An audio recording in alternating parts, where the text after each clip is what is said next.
Assalamualaikum dan salam sejahtera. Penyokong-penyokong Najib Tun Razak ataupun Bosku marah dengan Anwar Ibrahim dan Ahmad Zaid Hamidi kerana tidak ada usaha untuk mendapatkan pengampunan dari Sri Paduka Baginda Yang di-Pertuan Agong untuk Najib. Mereka kata, sebelum pilihan raya tahun lepas, PRU 15, mereka dijanji sekira mereka menyokong Pakatan Harapan untuk membentuk kerajaan dan menyokong Anwar Ibrahim untuk menjadi Perdana Menteri, maka kerajaan akan mengampunkan Najib. Kerajaan akan berusaha untuk rekomen kepada lembaga pengampunan, dan selepas tu lembaga pengampunan akan rekomen kepada Sri Paduka Baginda Yang di-Pertuan Agong bahawasanya Najib diampunkan melalui Royal Pardon.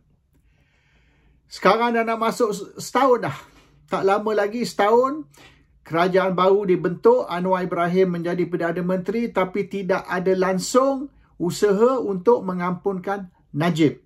Dan the latest lah, yang terbaru dari kerajaan ialah Najib mungkin tidak boleh diampun.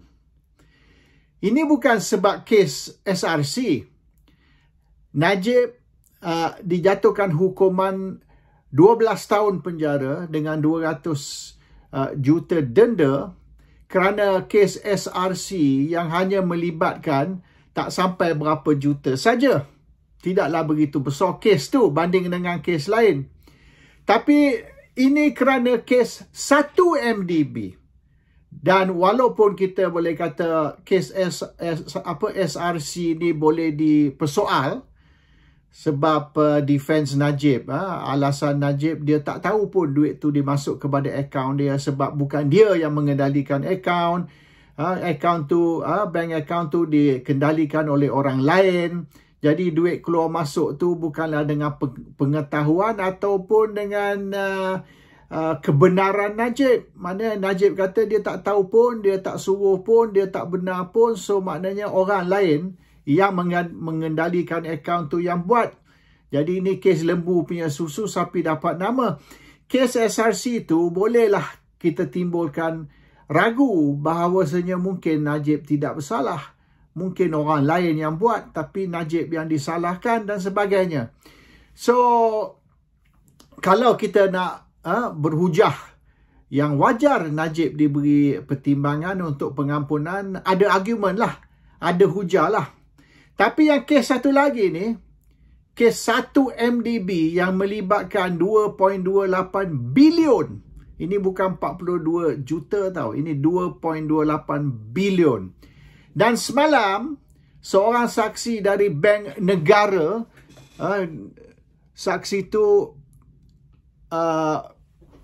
telah memberitahu ni apa nama dia ialah Adam Arif Roslan. Adam Arif Roslan ni telah beritahu mahkamah bahawasanya Bank Negara telah kesan paper trail. Bank Negara kesan duit tu dari mula keluar dan akhir masuk ke dalam bank account Najib. Mereka sudah tahu dari mana duit tu mari, ke mana duit tu pergi, dan duit tu kena transfer beberapa account untuk nak cover lah paper trail tadi. Akhirnya duit tu masuk ke dalam account Najib. Jadi tidak ada ragu-ragu lagi bahawasanya memang duit tu datang dari 1 MDB dan akhirnya landed dalam akaun Najib. So nak nafi benda tu memang sudah tak boleh. Very clear. Dan ini saksi dari Bank Negara ni, Adam Arif ni, dia beritahu semua dia punya paper trail tu. Macam mana duit tu US 20 juta masuk ke dalam akaun Jolo. And then ada lagi satu yang melibatkan berapa puluh juta ni. Aba Finance dapat 790 juta US. Dan duit tu dia orang confirm datang dari 1 MDB dan sebagainya.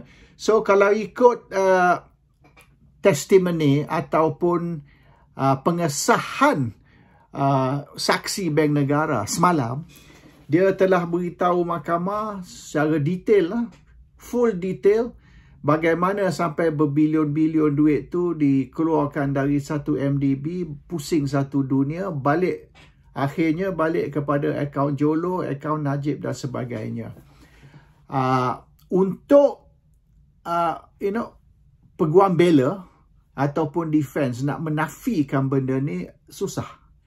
Sebab Bank Negara, testimoni Bank Negara atau pengesahan dari Bank Negara komplit dengan bukti paper trail terang. Tidak ada doubt lah, tidak ada ragu lagi bahawa duit tu memang asal dari 1 MDB, pergi ke orang ni, pergi ke orang tu, akhirnya datang balik ke Najib. And nampaknya kalau berdasarlah kepada yang terkini, testimoni ataupun pengesahan yang terkini di dalam mahkamah semalam, susah, saya rasa lah, susah Najib nak lepas. He cannot escape di 1 MDB. And kita cerita tentang ni 2.28 billion tau. 2.28 billion. Dan yelah, kalau 200 juta sekalipun, maknanya still a crime lah.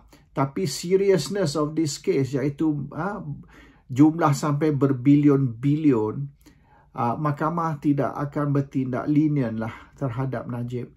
Dan oleh kerana ini bukan kes yang pertama, tapi melibatkan banyak kes sebelum ni dan sekarang ni, dan dikatakan selepas ni pun ada lagi kes, maka nampaknya peluang untuk Najib diberi pengampunan sangat-sangat tipis. Dan perkara ni telah dibincang di antara Zaid Hamidi dan juga Anwar Ibrahim. Dan penyokong-penyokong Najib lah yang boleh dikatakan pucuk pimpinan UMNO yang atasan telah di-brief, telah diberi taklimat oleh Ahmad Zaid Hamidi bahawasanya jangan haraplah Najib akan diberi pengampunan untuk kes SRC ni yang 12 tahun penjara ni. Walaupun mereka beritahu, mula-mulalah mereka beritahu apabila bentuk saja kerajaan baru, apabila Anwar Ibrahim angkat sumpah sebagai Perdana Menteri, dalam masa berapa minggu Najib akan dibebaskan. Itu tidak berlaku lah tahun lepas. Dan dipospon tahun ini, bulan April, dipospon sekali lagi. Akhirnya dah hampir nak masuk setahun. Sekarang ni kita dah bulan September, bulan November ni akan masuk setahun. Dan tak ada langsung indication lah, tak ada langsung kesan bahawasanya Najib akan diberi pengampunan. Adakah benda ni masih work in progress atau perkara ni sudah di abandon, maknanya dia orang tidak lagi berusaha untuk mengampunkan Najib. So budak-budak Najib of course lah, termasuk family dia, penyokong bosku dan sebagainya, not happy lah. Sebab mereka kata ini yang dijanji. Dan mereka, iaitu orang UMNO, termasuk orang penyokong Najib dan sebagainya, menyokong Pakatan Harapan. Termasuk dalam 6 pilihan raya negeri baru ni, 6 PRN baru ni, orang UMNO disuruh undi untuk DAP. Orang UMNO disuruh sokong Pakatan Harapan, kerana Pakatan Harapan bukan saja partner kepada UMNO, tapi akan berusaha untuk membebaskan Najib melalui pengampunan. Tapi perkara itu tidak akan berlaku dan tidak boleh nak dibuat. Dan sekiranya kalau kita kaji balik semalam lah, testimoni ataupun pengesahan dari Bank Negara, saksi dari Bank Negara, nampaknya mustahil Najib akan lepas kes 1 MDB ni, kes 2.28 bilion punya kes ni, sebab dokumen dia, paper trail dia lengkap. They have the complete evidence cara mana duit tu dibawa keluar, di mana duit tu pergi, dan duit tu masuk balik ke dalam Malaysia. And kita duk cerita ni pasal syarikat milik satu MDB, ya, dan duit tu di divert lah, diseleweng dari syarikat-syarikat lain kepunyaan Jolo, dan duit tu dikesan masuk balik ke dalam bank account Najib di dalam Malaysia, M-Bank. So very hard lah, susah nak menafikan benda ni, susah nak katakan yang benda ni tidak berlaku sebab dokumen lengkap ada menunjukkan ianya berlaku, dan susah juga nak kata macam kes SRC orang lain yang mengendalikan akaun, dan Najib tidak sedar pun atau tidak mengetahui atau tidak memberi kebenaran untuk duit tu dimasukkan atau dikeluarkan. On this 1MDB case ni, unless pihak pembela, unless the defense team ada sesuatu hujah atau ada bukti yang boleh menafikan benda ni, yang boleh maknanya mempersoalkan benda ni sahih ke tak sahih, maknanya nampaknya Najib tak boleh nak lepas, tak boleh nak escape kes 1MDB. So oleh kerana kes 1MDB lah alasan diguna, Najib tidak boleh diberi pengampunan atas kes SRC. Sebab kalau beri Najib pengampunan pun atas kes SRC dan dia sangkut kali kedua di dalam kes 1MDB, takkan nak beri Najib pengampunan sekali lagi. Jadi Najib diberi pengampunan, dia dibebaskan, lepas tu dia kena masuk balik atas kes yang baru ni. So what happened, pengampunan untuk kes SRC ni sia-sia saja. You diberi pengampunan and then you balik rumah, lepas tu didapati bersalah, masuk balik penjara. So dia kata lebih baik kita tunggu tengok kalaulah kata kes 1MDB ni Najib lepas. Katalah takdir Tuhan ada sesuatu bukti yang Najib ataupun pihak defense, pihak pembela boleh menunjukkan mahkamah yang tuduhan ini tak betul, yang katakan bukti Najib bawa keluar duit, bawa masuk duit dan sebagainya, dan duit ni berasal dari 1MDB. Sekira pihak defense boleh membuktikan yang itu tak betul, dan Najib akhirnya didapati tidak bersalah, ataupun mungkin pihak pendakwa beritahu mahkamah dia nak buat DNAA, defense not amounting to acquittal, sama macam kes Zaid Hamidi baru ni, di mana pihak peguam negara atau pihak pendakwa, the prosecution nak rehatkan kes ni, iaitu mereka tidak mahu teruskan kes ni. So maknanya kes 1MDB ni Najib dilepaskan, walaupun tidak dibebaskan, tapi dilepaskan tanpa dibebaskan melalui DNAA.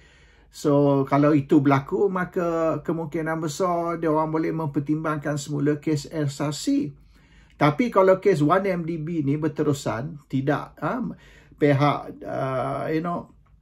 prosecution tidak menarik balik ataupun beritahu mahkamah mereka tidak mahu teruskan ataupun rehatkan kes ni, maka kalau kes ni berterusan, dia akan efek pengampunan untuk Najib untuk kes SRC.